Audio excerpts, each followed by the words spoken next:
Hello दोस्तों, कैसे हैं आप सभी। आशा करती हूँ आप सभी स्वस्थ होंगे।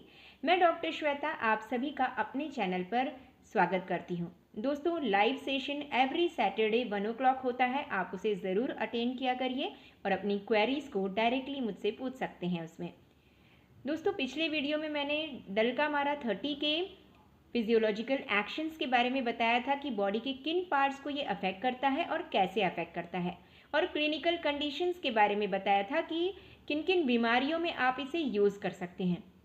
तो दोस्तों, आज हम डलकामारा 30 के एलिमेंट्स फ्रॉम के बारे में बात करेंगे कि पॉजिटिव फैक्टर क्या है उसके, कि कंप्लेंट्स आपके कैसे स्टार्ट होते हैं।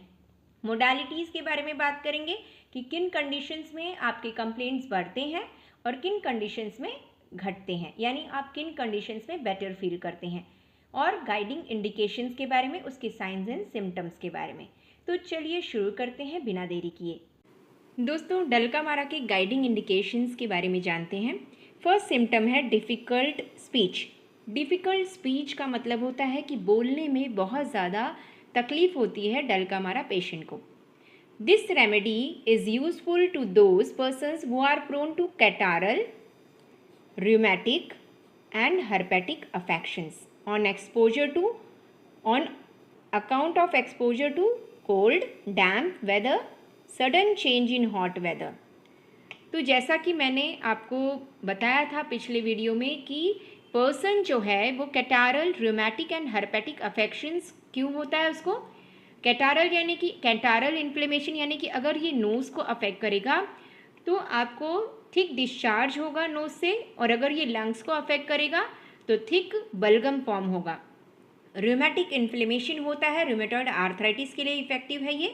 तो और र्यूमेटॉइड आर्थराइटिस आपको कब होगा, जब आप कोल्ड वेदर में जाएंगे बाहर। डैम्प वेदर यानी कि रेनी सीजन है, रेनिंग होने के बाद में, आफ्टर रेनिंग जो है डैम्प वेदर हो जाता है, उस वेदर में अगर आप जा रहे हैं, या sudden change in hot weather, मतलब कि अगर और फिर वो सडनली हॉट वेदर में कन्वर्ट हो गया है, तो आपको ये कंप्लेंट्स स्टार्ट होते हैं। हर्पेटिक अफेक्शंस यानी कि हर्पीस के को ये अफेक्ट करता है। ये तीनों कंप्लेंट्स आपके catarrhal, rheumatic and herpetic affections कब होगा, एक्सपोजर टू कोल्ड में जाने से, डैम्प वेदर, या फिर sudden change in hot weather, suddenly जो है डैम्प वेदर से हॉट वेदर में चेंज हो गया है तो फिर।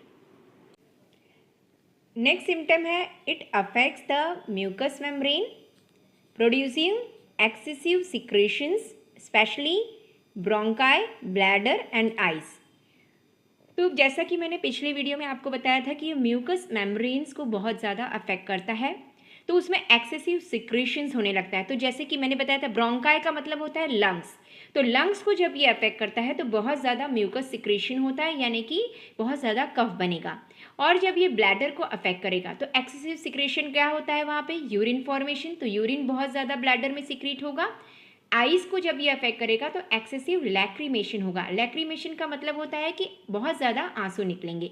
Complaints of workers in ice factory, तो जो लोग आइस फैक्ट्री में काम करते हैं उन लोगों को बहुत ज़्यादा ये अफेक्ट करता है डलकामारा। मतलब डलकामारा वो लोग ले सकते हैं क्योंकि आइस फैक्ट्री में टेम्परेचर बहुत ही ज़्यादा लो रहता है, -डिग्री में, और जब वो बाहर आएंगे तो टेम्परेचर उससे ज़्यादा बढ़ा हुआ रहेगा, हाई टेम्परेचर रहेगा। तो ये जो सडन चेंज होगा टेम्परेचर का आइस फैक्ट्री से निकलने के बाद में हॉट वेदर में, temperature high temperature, sudden change of temperature जो होगा, तो उस कंडीशन में आपके कंप्लेंट्स अगर बढ़ते हैं वर्कर्स के, तो उनको आप डलकामारा 30 या डलकामारा 200 दे सकते हैं।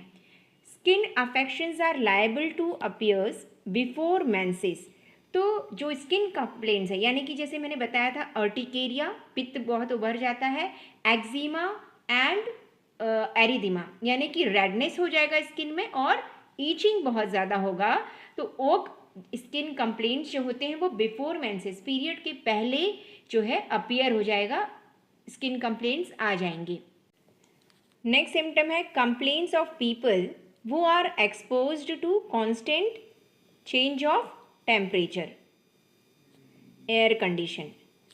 तो जो लोग एयर कंडीशन यानी कि ऑफिस में जो लोग वर्क करते हैं, काम करते हैं, एसी में उन लोगों को कॉन्स्टेंटली रहना पड़ता है। तो एसी में भी जो है कॉन्स्टेंटली जो है टेम्परेचर चेंज करते रहते हैं, कभी कभी एसी का टेम्परेचर कम ज़्यादा करते रहते हैं या फिर चेंज होते रहता है ऑटोमेटिकली।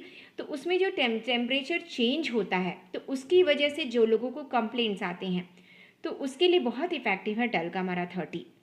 नेक्स्ट सिम्टम है every cold settles in the eyes, throat और अफेक्ट्स द ब्लैडर, रेस्पिरेशन और थ्रोट। तो एवरी कोल्ड सेटल्स मतलब कि जो ठंड है वो आइज़ में सेटल हो जाता है, यानी कि आइज़ जो है ठंडा ठंडा लगने लगता है। थ्रोट में जब ये कोल्ड सेटल होता है, थ्रोट में जब कोल्ड सेटल होता है तो वो उसमें टॉन्सिलाइटिस होने की चांसेस रहते हैं, टॉन्सिल्स फूल जाते हैं, ग्लैंड्स फूल जाते हैं। रेस्पिरेशन में बहुत ज़्यादा डिफ़िकल्टी इन ब्रीदिंग होता है अगर कोल्ड सेटल हो गया है लंग्स में। नेक्स्ट सिम्टम है stiffness, numbness, aching, soreness of muscles on every exposure to cold, especially back and loin। तो मतलब स्टिफनेस बहुत ज़्यादा रहेगा, तो मसल्स जो है मसल स्टिफनेस यानी कि मसल स्टिफ हो जाएगा, मूवमेंट करने में प्रॉब्लम होगा। नमनेस होगा यानी कि सुन्न हो जाएगा वो पार्ट, मसल्स जो है सुन्न हो जाता है। एकिंग बहुत ज़्यादा रहेगा, बहुत ज़्यादा सीवियर पेन रहता है मसल्स में।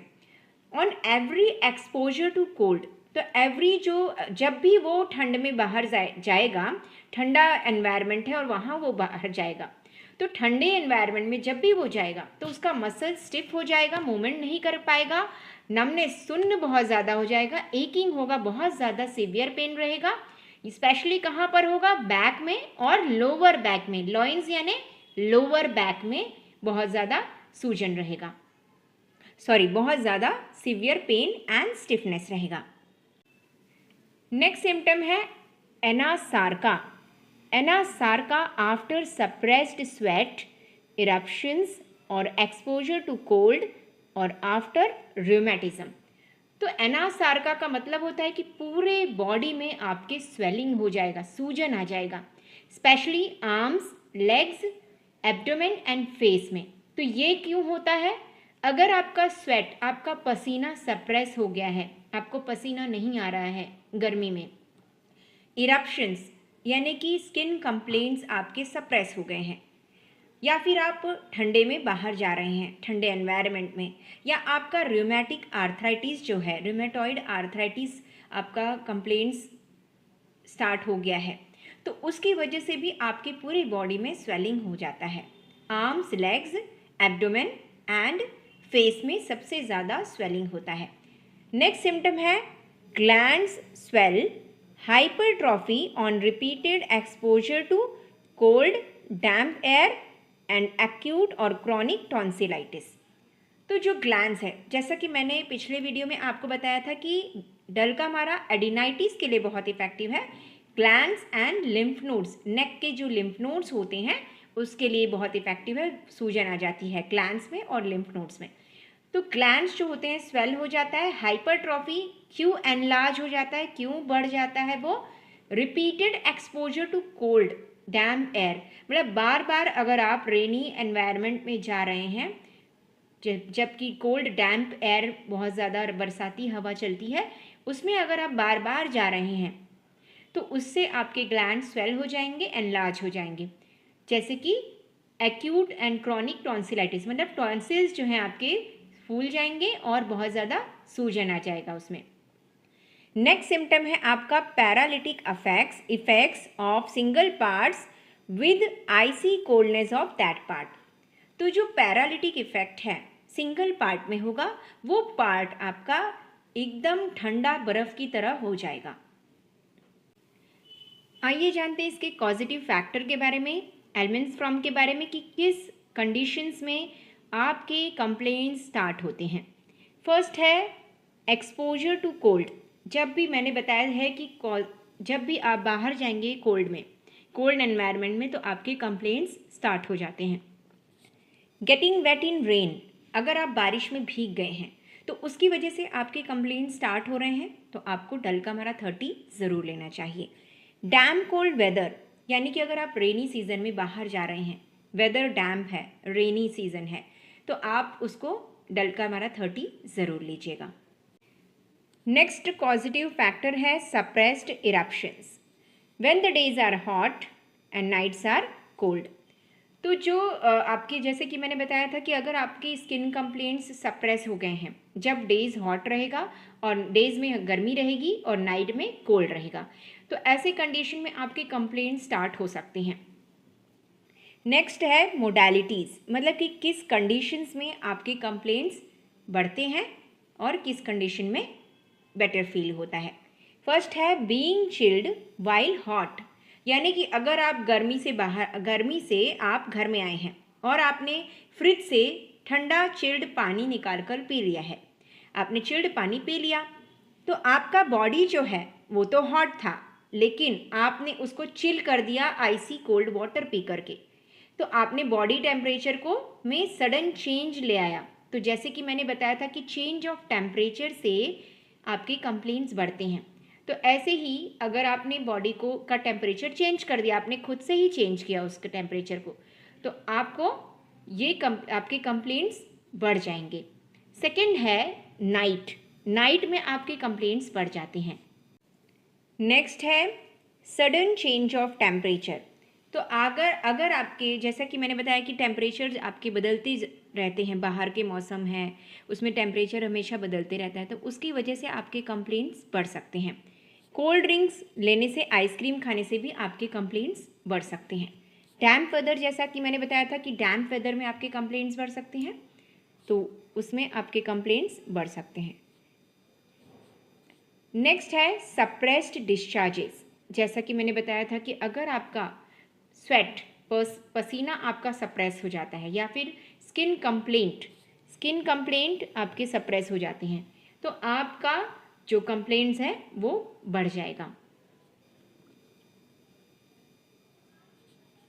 नेक्स्ट है hot days and cold nights, all other complaints except cough and skin complaints. तो अगर गर्मी है, दिन में गर्मी बहुत ज़्यादा है और रात में ठंड बहुत ज़्यादा है, तो सारे कंप्लेंट्स आपके वर्स हो जाएंगे, बढ़ जाएंगे, एक्सेप्ट खांसी और स्किन कंप्लेंट्स। खांसी यानी कि बलगम आपकी जो बनती है वो कम बनेगी, और स्किन कंप्लेंट जो है आपकी वो बेटर फील रहेगी। तो सिर्फ यही दोनों कंप्लेंट्स आपके बेटर रहेंगे, बाकी सारे वर्स हो जाएंगे।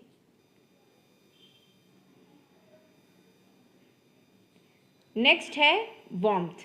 तो वार्मथ, अगर बहुत ज़्यादा बेड का वार्मथ है या बहुत ज़्यादा गर्म हो रहा है, तो उससे आपके कंप्लेंट्स बढ़ जाएंगे। बेटर इन ड्राई वेदर, मतलब ड्राई वेदर अगर रहेगा तो आपके कंप्लेंट्स बेटर फील होंगे, आपके कंप्लेंट्स बहुत ज़्यादा आपको अच्छा लगेगा। आइए चलते हैं इसके डोसेज के बारे में जानते हैं। डल्का मारा 30 4 पिल्स 4 टाइम्स अ डे लेना है आपको, और डल्का मारा डाइल्यूशंस में अगर ले रहे हैं आप लिक्विड फॉर्म में, तो 2 drops directly on tongue 4 times a day लेना है। इसको आपको कम से कम 1 महीने तक जारी रखना है, तो आप इसे ज़रूर लीजिएगा डल्का मारा 30। दोस्तों, आपको ये जानकारी कैसी लगी आप मुझे कमेंट करके ज़रूर बताइएगा। चैनल को सब्सक्राइब करिएगा, वीडियो को लाइक एंड शेयर करना ना भूलें। Thank you so much.